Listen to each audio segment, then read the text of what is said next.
they get hooked. It is like a drug. Damages your eyesight. Desensitize us to violence. He prefers those things to, say, playing outside. It's made them lazy. Can create kind of this false reality. And I don't want him to get into a place where suddenly that becomes like the thing to do. I don't think that families communicate. Disengaging with family. Technology has many negative effects, and for a first-time mother like Melissa Vanderlinden, it has been hard to balance. When I started putting Rafa in front of a screen, it was an iPad, it was to try to help him eat. And it became an addiction. At 9 months old, we were doing it. I just don't know what we were thinking. We just didn't know any better. From an increasingly younger and younger age, children are experiencing development issues associated with technology. My firstborn, when he was little, he liked to watch Baby Einstein movies, and so we did have to limit them because his communication was slow to develop. Communication skills are not the only thing that may be hindered. There are physical aspects as well. They don't exercise, and they sit around and play games instead of doing anything.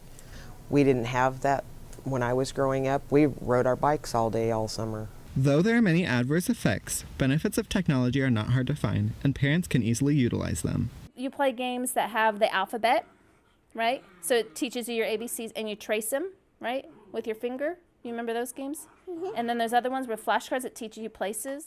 They have to use it so much that he needs to have some skill set about that piece of equipment. They benefit from the technology because they're familiar with it, they are comfortable with it. The younger generations do better with technology than we do because they're not afraid of it. As far as pros go, if you have educational apps and they are reinforcing things you're already doing in the home, I think it's a really good tool. And there is a benefit to introducing them so they have a comfort level. They know how to use the apps. They know how to get the phone to do what they want. But we even see babies, 1-year-olds here at the hospital that can slide the app over and get to the app that they want and select the game, and they're sitting there playing. And I'm thinking, these kids are going to rule the world. The American Academy of Pediatrics recommends that media time should be limited to 2 hours per day for children and teens, and all media should be avoided for children under 2 years of age.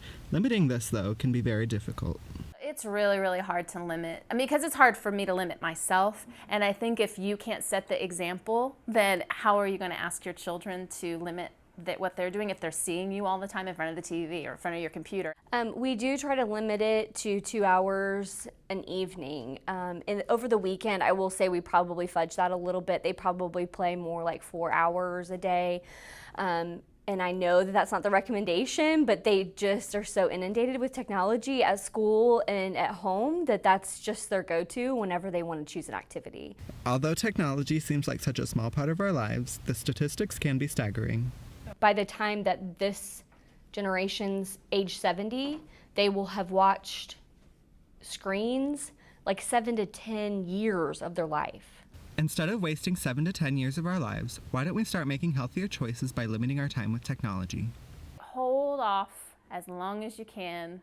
Everything in moderation.